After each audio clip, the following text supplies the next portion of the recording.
ciidamo la keeno oo laga soo dhaqaajiyo habar jeclaa nagu soo duushay annagu idinku soo duuli mayno haddaan nagu soo duushaana jawaabteeda waad helaysaan xuduudeeda baan fadhinaa idinkuna guryihiinni baad joogtaan ha ogolaanina in nin meel kale ka yimi uu waxa weeye intuu idin soo dhex maro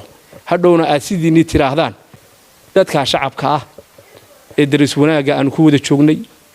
ee waxa weeye ilaa iyo Erigaabo ilaa iyo waxa weeye inta aad garanaysaan Ethiopia aan wada deganahay habar jeclo ee shacabka ah inaanan wax xumaatina dhex marin oo aanan ciilkii carshinta midna aan lagu duulin oo dadka reer baadiyaha la xaq dhowro oo magaalooyinka aan la gelin baan ciidanka aad aragteen ee ciidankii qaranka halka ay soo gaarsiiyeen 90 kilomitir 3 saacadood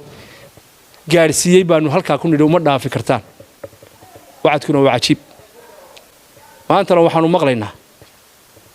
in deegaamada habar jeclo ciidamo laga soo abaabuliyo awal kama qabno laakiin habar jeclo waxaanu leenahay wixii aynu ku wada hadalay ee aad ballanta nagula gasheen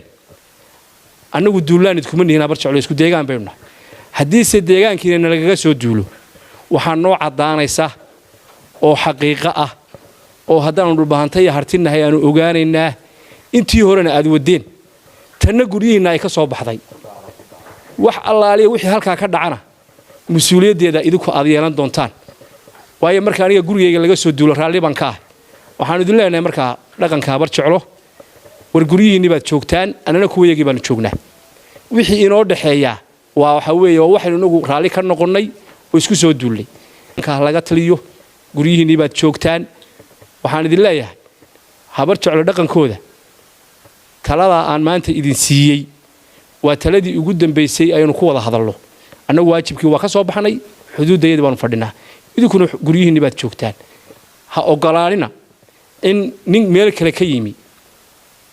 uu waxa weeye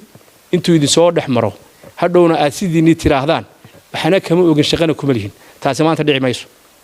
dhulka la soo maraya waa dhul habar jeclo